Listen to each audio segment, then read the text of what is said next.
I first really noticed it in about 2005 when David Cameron took control of the Conservative Party along with George Osborne. And they decided that what they'd do is they'd take the Conservative Party into the centre ground, the already very crowded centre ground of British politics. And they effectively turned the Conservative Party into what I thought was a form of social democrat party.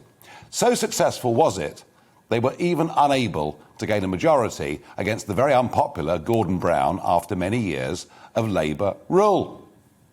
But nothing really could change them. A whole list of social reforms, of commitments to higher foreign aid spending, all of which they believed was going to make them somehow more popular and appeal to a bigger audience.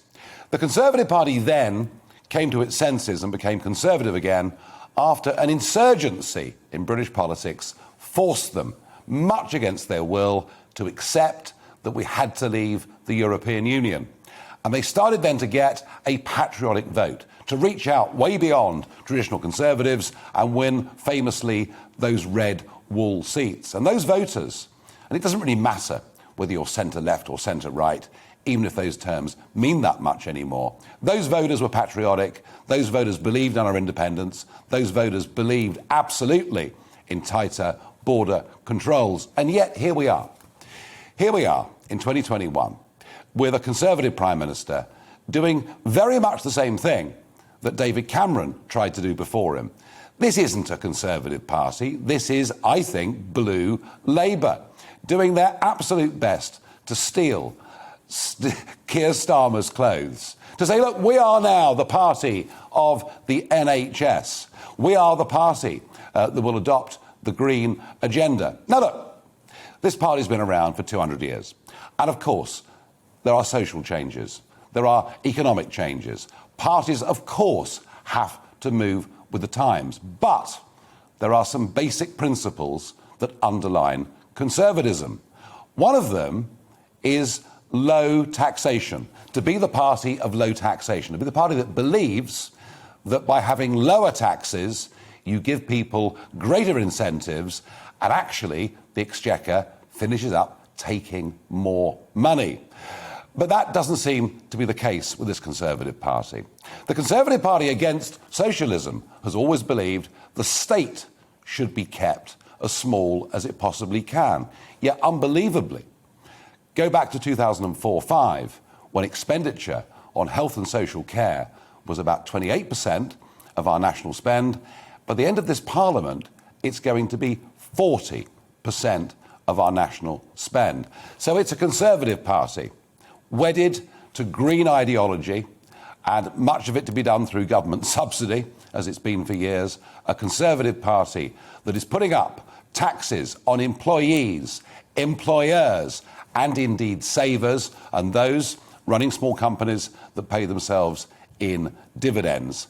A Conservative Party that now appears to be a big state party and indeed very much a nanny state party, very insistent that if 12-year-olds want to overrule their parents on the issue of having the vaccine, that they absolutely should be able to do so.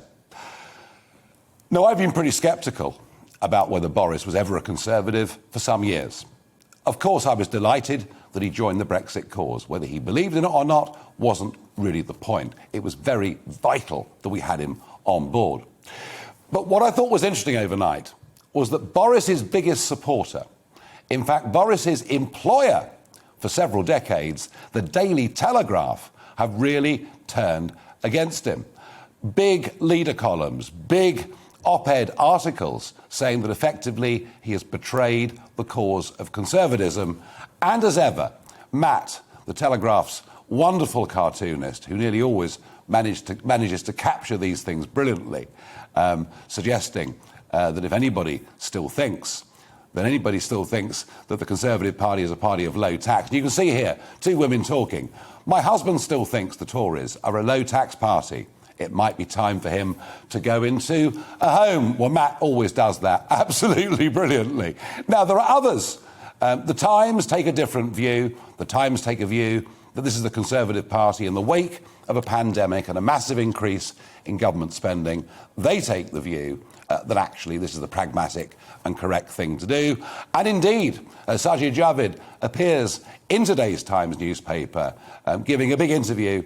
There he is, sitting down. We are still the party of low taxes and Thatcher, with a picture of Margaret Thatcher behind him.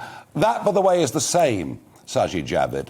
It's the same Sajid Javid that we were always told was a leaver, but ended up voting Remain. So I'm not quite sure I'd ever believe anything, frankly, that he says. They've broken their promises in a manifesto. They've broken it on taxation. This is blue Labour. Now, the backbenches may not be like that. The party members in the country, I'm certain, are not like that. But it seems to me this Conservative Party is not Conservative in any way at all. Welcome to the GB News YouTube channel. You can watch us live 24 hours a day, catch up on your favourite shows and join in the conversation in the comments below.